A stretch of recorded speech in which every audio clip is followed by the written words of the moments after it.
Baie dankie Here, dat ons hierdie pragtige liedere vanaand kan sing, wat getuig van die sekerheid wat in ons harte leef. Blye versekering, Jesus is myn. Dankie Here, dat ons daarin kan vashou, dat ons kan weet, U beloof in die woord, dat niks ons uit U hand kan red nie. Ons moet net glo Here, en dan hou U ons vas, en dra U ons lewe lank self, al raak ons soms die pad kwyt, al begin ons soms 'n bietjie twyfel Here, ons geloof in U kan wankel Here, maar U geloof in ons bly altyd staan nie. Dankie Here, dat ons sekerheid kan hê van ons redding en ons verlossing, en dat ons dit kan vier in die manier hoe ons lewe, in ons kerk wees, in ons mens wees, in ons lofliedere en in ons gebede. Here, en vanaand, ons is weer in afwagting om te hoor wat gaan U vir ons vanaand deur U woord sê. Ons kan maar net bid Here, dat U ons gedagtes, ons hart sal oopmaak en ontvanklik vir U woord. Spreek Here, U kinders luister. Amen. Filippense 2, ek lees daar vanaf vers 12, die opskrifie is ligdraers in die wêreld. My geliefdes, julle was altyd gehoorsaam wanneer ek by julle was. Des te meer moet julle gehoorsaam wees nou dat ek nie daar is nie. Julle moet julle met eerbied en ontzag daarop toelê om as verloste mense te lewe. Want dit is God wat julle gewillig en bekwaam maak om sy wil uit te voer. Net daai is nogal 'n belangrike versie. Julle moet julle met eerbied en ontzag daarop toelê om as verloste mense te lewe. Dan vers 14. Doen alles sonder kla of teepraat. Sorg dat julle bo alle verdenking staan en opreg bly, onberispelik, kinders van God ten midde van 'n ontaarde en korrupte mense. Tree onder hulle op as ligdraers in die wêreld, deur die woord van die lewe uit te dra. Dan sal ek op die dag van Christus se koms rede hê om trots te wees, om dit sal blyk dat ek my nie verniet ingespan het en verniet gesoeg het nie. Julle geloof is 'n offer in diens van God. Self al word my bloed daarby as drankoffer uitgegiet, is ek daaroor bly. Ja, ek is saam met julle almal bly.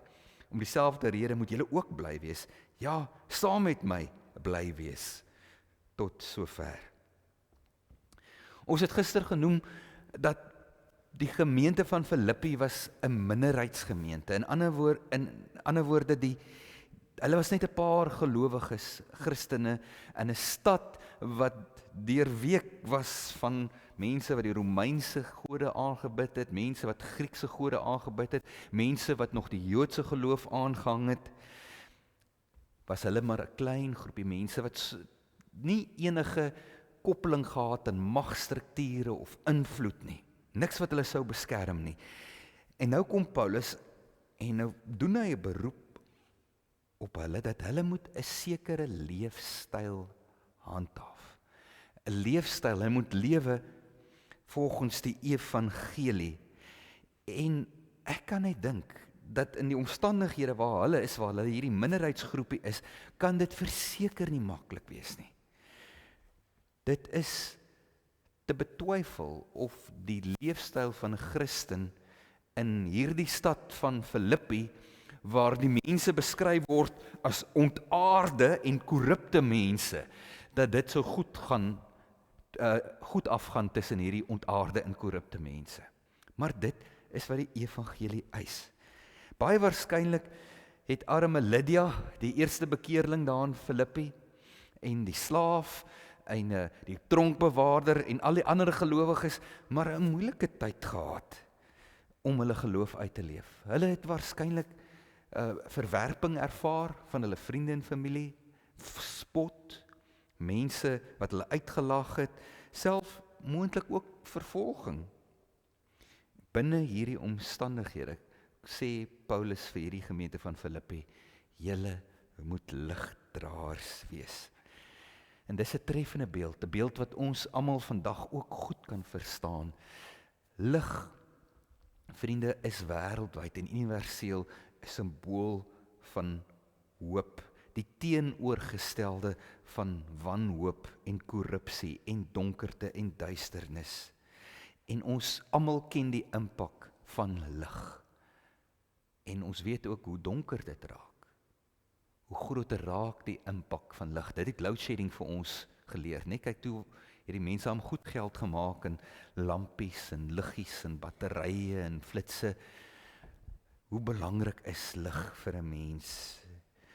In net die vorige gedeelte het ons nou gelees die kruislied wat Paulus aangehaal het van Jesus se selfontlediging.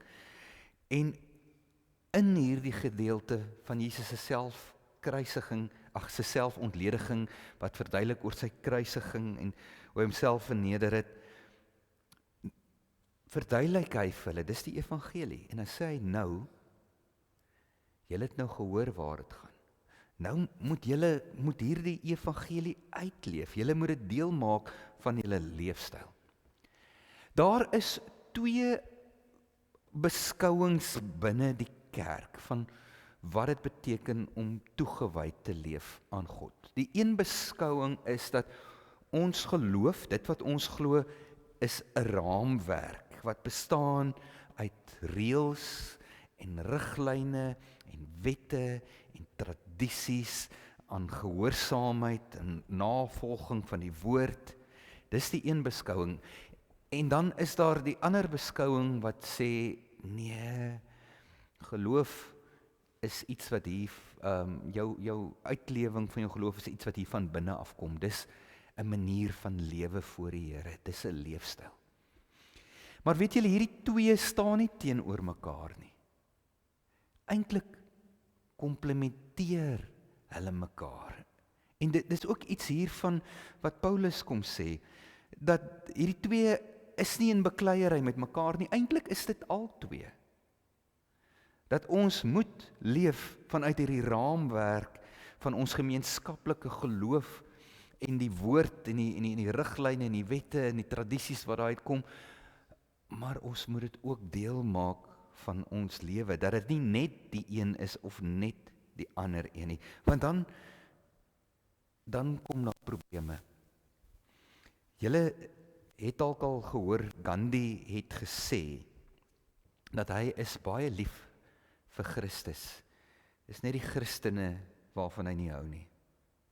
En dan verduidelik hy het verder, sê ek het al oorweeg om 'n navolger van Christus te wees,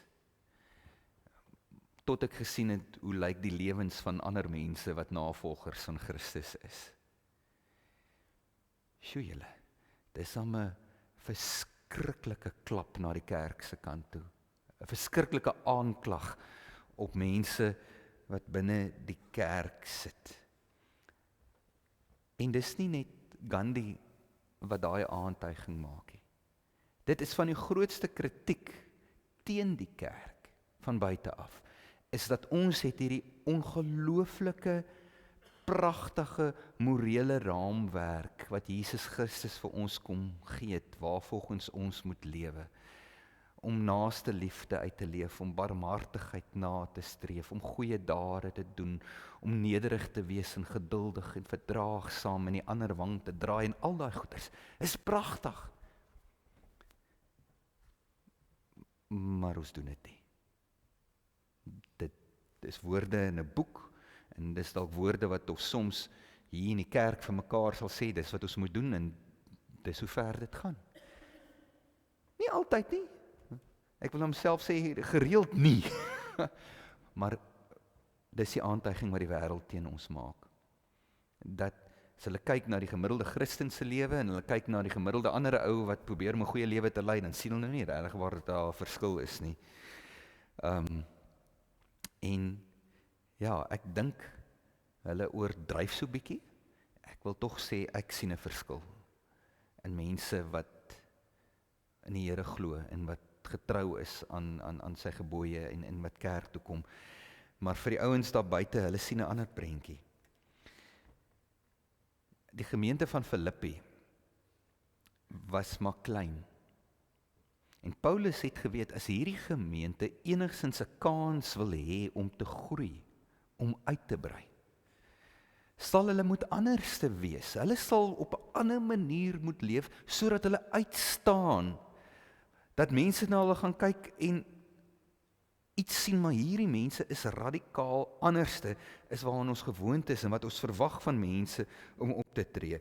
In ander woorde, hulle moet geloofwaardig leef. Hulle kan nie net dat hulle praat van die mooi dinge wat die Here Jesus gesê het nie. Hulle moet dit actually doen. En slegs wanneer hulle dit gaan doen, dan gaan mense begin sien, maar hierdie ouens praat hierdie sekere taal, maar hulle leef ook daarvolgens.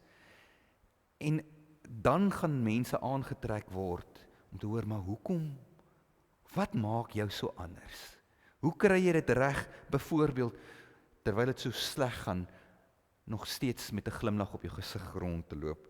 Dan raak jy 'n geloofwaardige getuie wie se lewe die evangelie weerspieël. Vers 13 sê, dit is God wat ons gewillig en bekwaam maak. Die woordjie wat hier vir gewillig gebruik word, is die Griekse woord thelein. En eintlik is sy betekenis baie sterker as net gewillig. Daai woordjie thelein beteken om begeerlik, entoesiasties, opgewonde te wees om iets te doen. Kyk, ek het nou al gehoor, sekere tyd van die jaar, wanneer ons nou weet, dis kerkraadsverkiesing lê voor, nou moet ons weer mense kry om op die kerkraad te dien.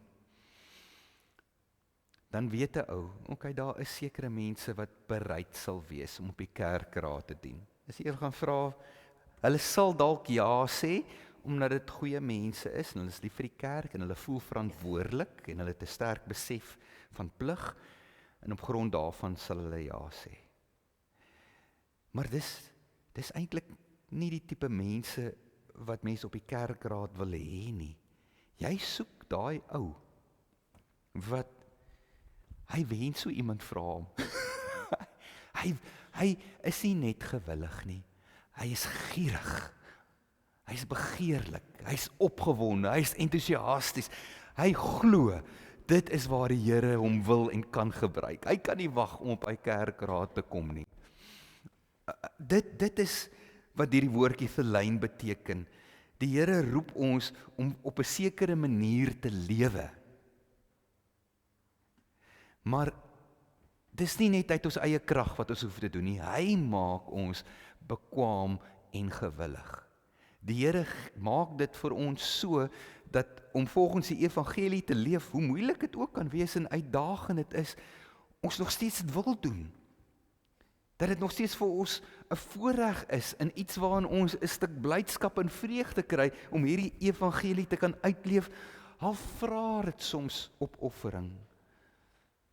Al maak dit ons soms ongewild.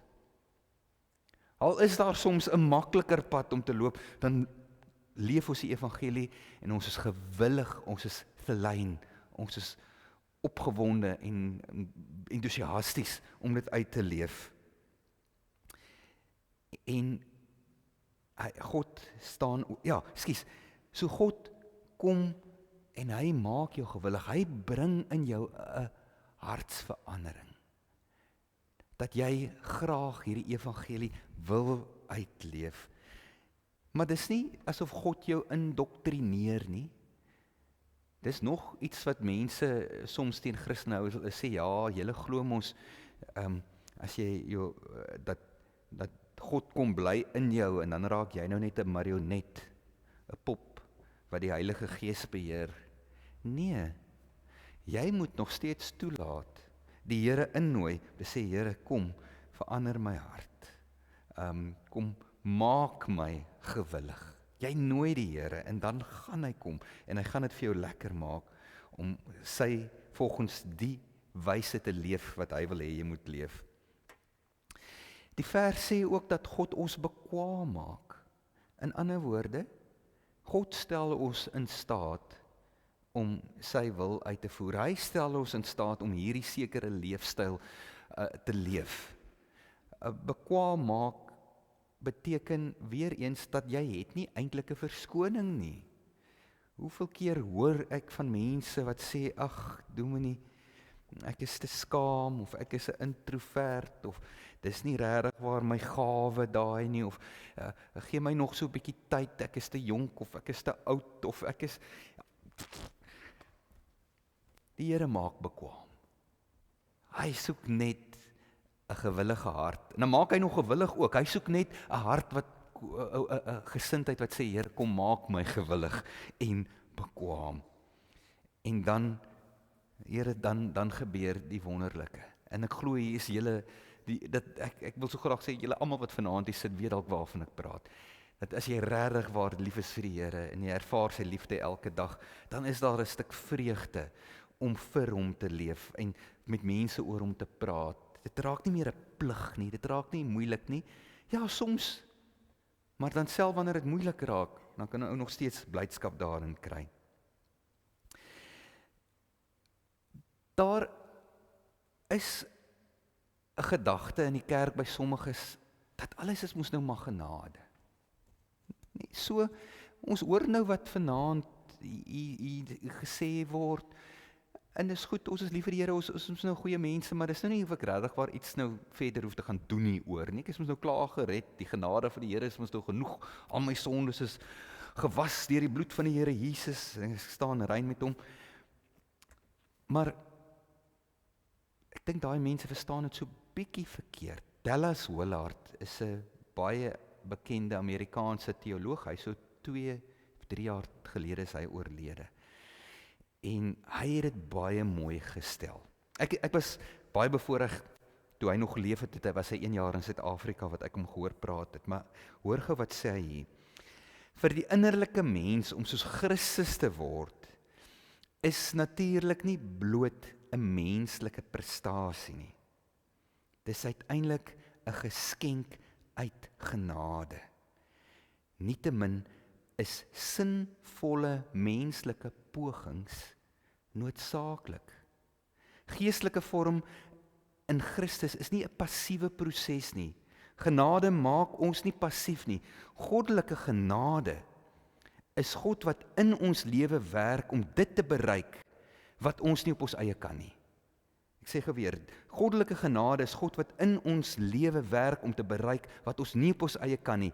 Dit rig ons identiteit en optrede en maak ons effektief in die wysheid en die krag van God. Daarom staan genade nie teenoor inspanning in dade nie, maar teenoor verdienste wat 'n gesindheid is.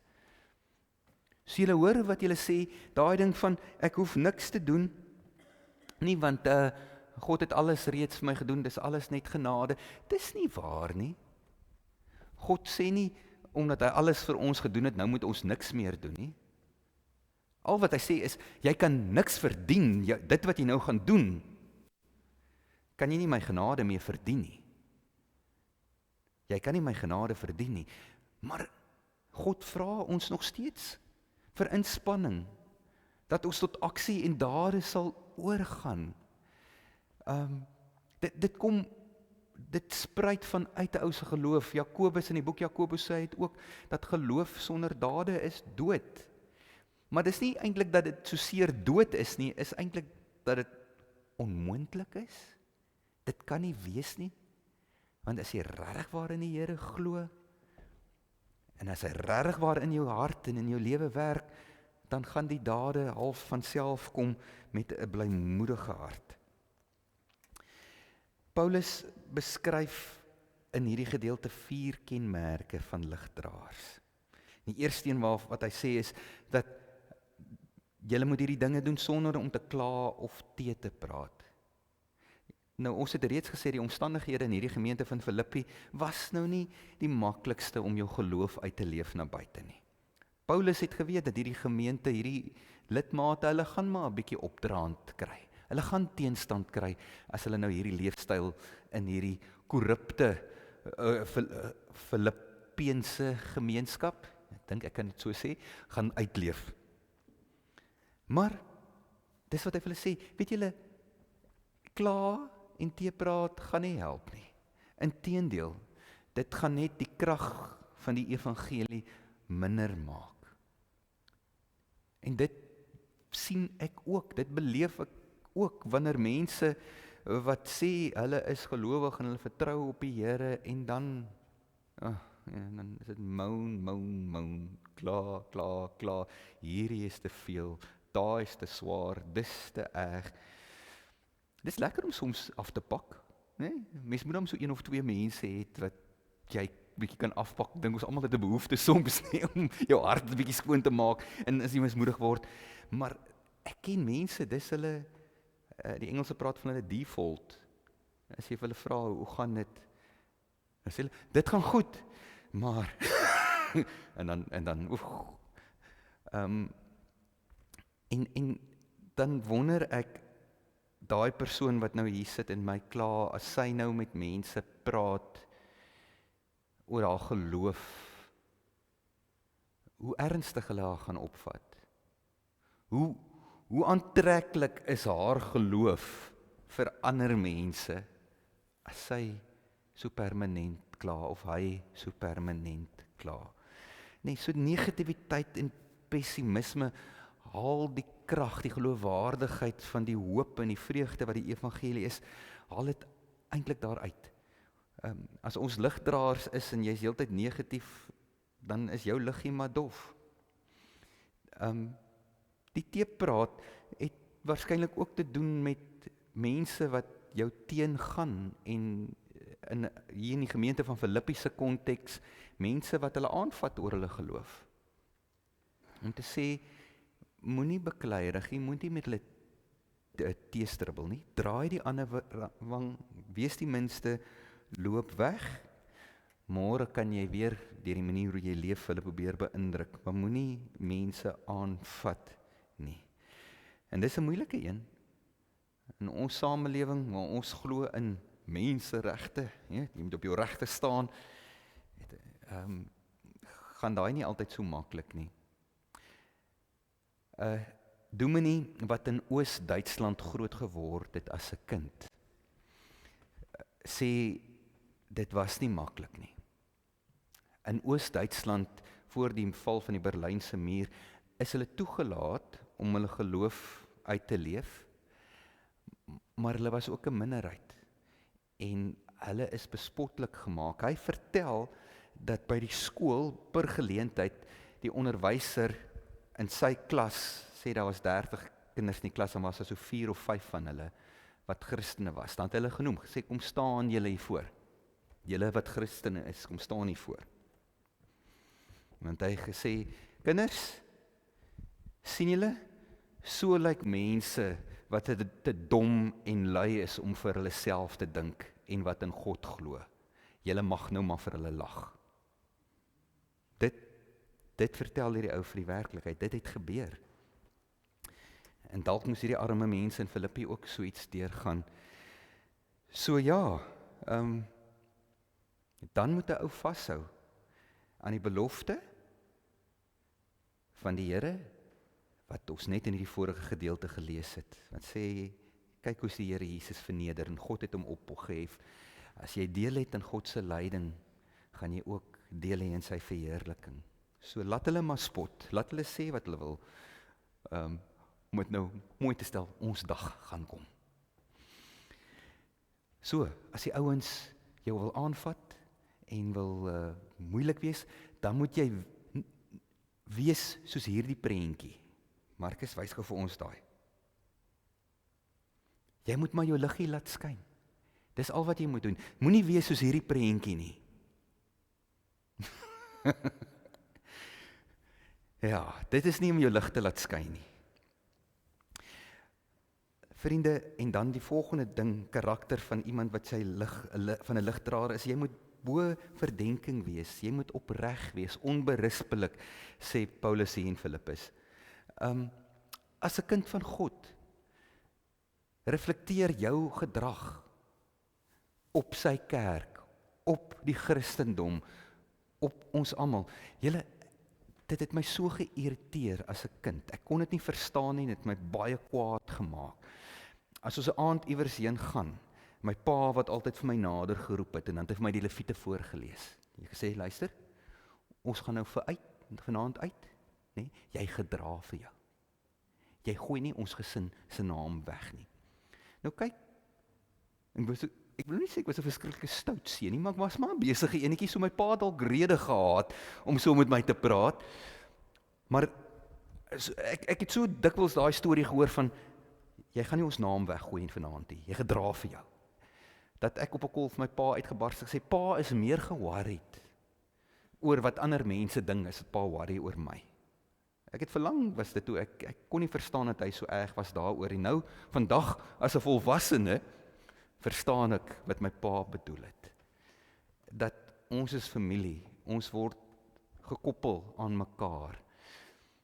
En dit is in die kerk ook so. Dit is nou ons as gelowiges, ek kry amper fisies seer soms as ek hoor van die slegte goed wat mense wat hulle assosieer met die kerkmense wat hulle daar buite doen.